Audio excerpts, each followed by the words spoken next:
Up Garage, we don't need no barn finds. We create our own. This car has been sitting on this lift since sometime in 2022. It was before that. Best part, last Thanksgiving on Black Friday, Kong Superchargers had a Black Friday sale. And guess what? We bought one. We bought a Kong Supercharger for a car that hasn't run in a year. Now 2 years, and the Kong's been sitting on our shelf for a year. We bought this car. It already had a big cam in it. The heads have been off of it. It's got ARP bolts in it, bigger injectors. Definitely running a lot of boost. When we got it from the auction, the thing would barely run. It was super rich. We didn't really think about it at the time, but we think it might have been tuned for E85. But we retuned it and had it tuned on pump gas pretty good. But then we decided, well, we really want to put E85 in it, get some more power out of it, add some more boost maybe. Got some E85, and we got the race stuff, the good stuff. I'm going down the road, tunes coming in. It's running great. Tuned great. And then I go to get on the interstate, and I stomp it, and usually this thing just takes off like a rocket. And this time, I almost got killed pulling out in front of a tractor trailer because the fuel pump decided to die. What do we do on Faulked Up Garage other than we need to put the biggest fuel pump we can find in it? So we got an Aeromotive Stealth fuel pump. Problem is, now we got to put giant fuel lines in this thing. The story of this car is a strange one, but only strange cars seem to come to us at Faulked Up Garage. We don't normally get a car with no story, but the problem is we don't ever know the story.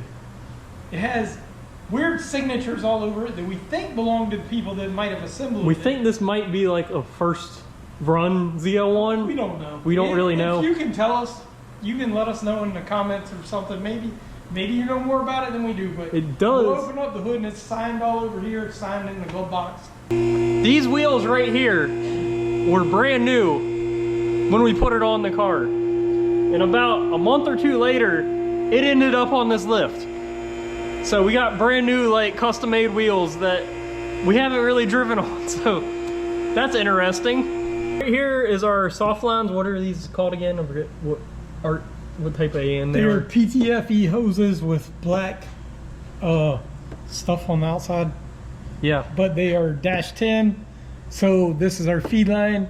It's going into a dash 10 hard line. This is going into this nice Aeromotive filter. Pump. That's not a fuel pump. That's That's a filter, yeah. And then we've got another dash 10 line Going into the factory. To the factory feed line as a return. So both of these go all the way up to the car, front of the car under the hood. So that was hard to get into. That's what's done. And why don't you tell them the nice fitting story right here with these fittings? So if you look closely, you'll see we have a whole bunch of fittings here. And right here we got away with just a couple. But anyway, we didn't have the exact fittings, but so we had fittings to make it work. We had to cobble a bunch of fittings together, which is not right, but no one's ever going to see it but that's pretty fucked up. Yeah. Our next step for this Camaro, can put the giant Kong Supercharger on it. Finish up the top end. Finish up all the wiring and the new hoses because everything's got to be different. So, how long do you think it's going to take us to get this thing done? It's going to be a monster when it gets done, though.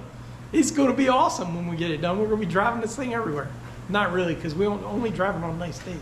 Mainly because it's got these monster racing tires on it.